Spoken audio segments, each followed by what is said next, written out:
Hello again, my friends.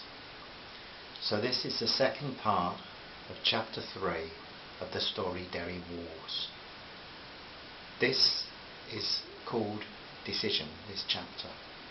You might remember that Patrick, the Sinn Féin councillor, was just about to go into the restaurant. Hi, Wesley Crockett. I understand you're interested in meeting me. I'm Patrick OHara. Can I come in? Yes, O'Hara, you can come in, very slowly with your hands in the air. Any tricks and I detonate my bomb. I'm unarmed, Wesley, and I don't know any tricks I can use against you. I'm just here to meet your request and get these other people out. He entered with his arms raised, but lowered them gradually and made strong eye contact with Wesley Crockett. Upon entering the restaurant, Pat had a strange feeling, because he and his wife had spent many Saturday mornings finishing the shopping with a bite to eat here in this place. Last meal raced through his mind, and he wondered what was on the menu. Come on in and sit at the table there. He pointed to a table in the middle of the room. Patrick swept the room to see if he knew anyone, and he recognised Geraldine Breen, a neighbour, and there was a couple of young lads that he'd seen around the Crockett estate. There was a lot of fear in some of the eyes. Can I get Mr. OHara a cup of tea or coffee? Sheila's voice was amazingly calm, so that she even surprised herself. Wesley nodded, and Patrick said he would like tea with milk and no sugar. Nothing was said until the tea was delivered, and Sheila managed to smile. We're kind of pleased to see you, Patrick, she managed as she set the cup and saucer down. Everyone but Wesley smiled or grunted approval, but he, waving the gun in the general direction of the Republican, had a look of extreme seriousness, graveness even, the look of a man whose mind was overloaded with bitterness and anger. Enjoy your tea, O'Hara, for it'll probably be your last. Patrick OHara didn't show that he was afraid. Years of paramilitary involvement, 2 years on the run, and all the other experiences of the Troubles had taught him not to show your feelings when the pressure is on. However, inside he was scared. Who is he that wants me dead so much? He thought, glancing round at the hostages. He thought his life would not be in vain at least. In the Troubles a lot of people died, and he could see why, and that was fine, but pointless death made him sick inside. How would Marie manage without him though? And how would his death affect the kids and the grandkids? He sipped his tea in no rush. If this was to be his last, he would savour it. Do you mind, Wesley, if I ask? Shut your mouth. I'll do the talking before I let these decent people go. Wesley forced a smile at the people who were carefully watching every move. First of all, I want to say to you all that I'm really sorry I had to involve you in this. I've no argument with you people, and this is regardless of religion. I'm not a Catholic hating Protestant. I hope you people will be able to find it in your hearts to forgive me for the frightening time you had here today. He looked at the two young lads. A story you can tell your grandchildren and your old age lads.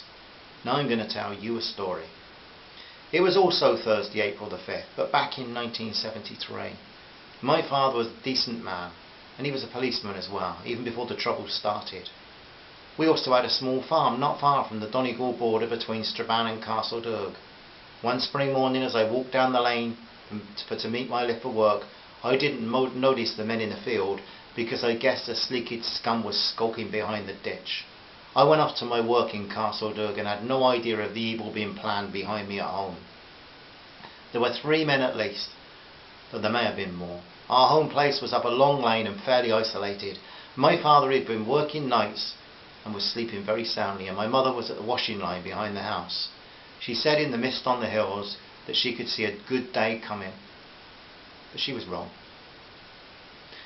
This would be the blackest day of our lives. The 3 men came up the lane and pointed a gun at my mother, and she shouted a warning to my father, but he probably never heard it. One of the men hit her, and as she lay in the mud, they burst in the back door, and all she heard was the burst of automatic gunfire. My father was sleeping, and he had no chance even to try and defend himself against these animals.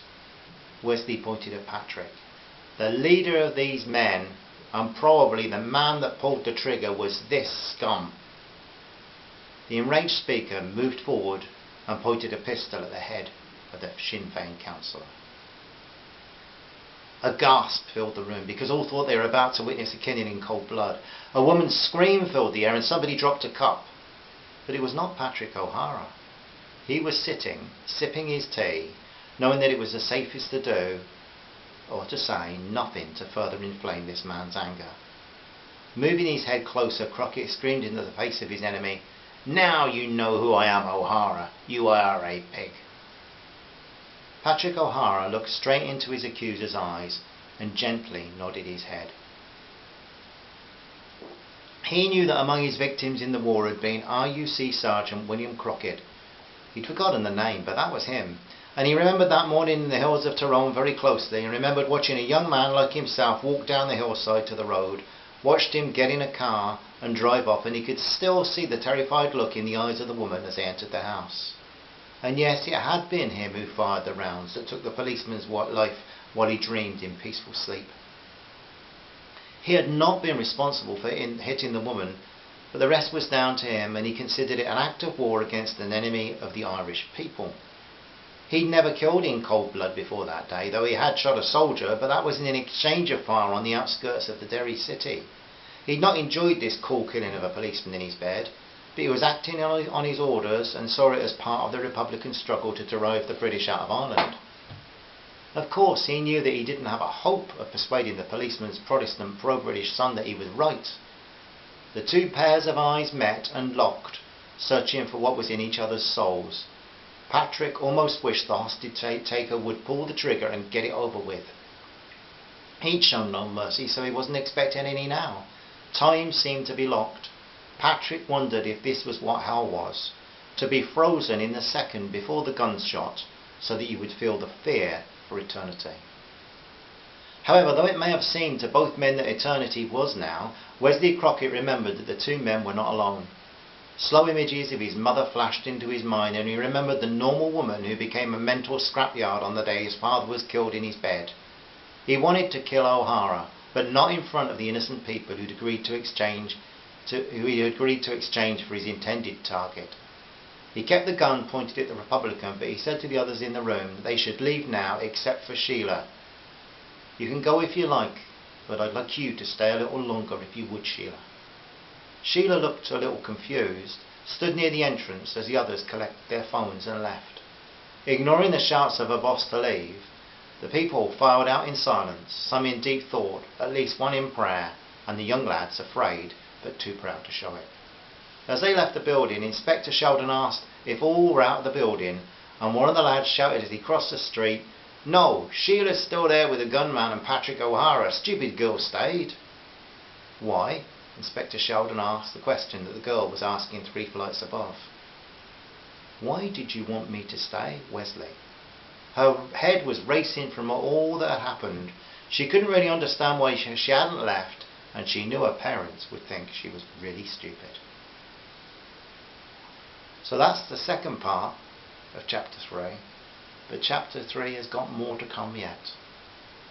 Please keep listening. Thanks for giving this time. Love to everybody from Kate and myself. Bye for now. Bye.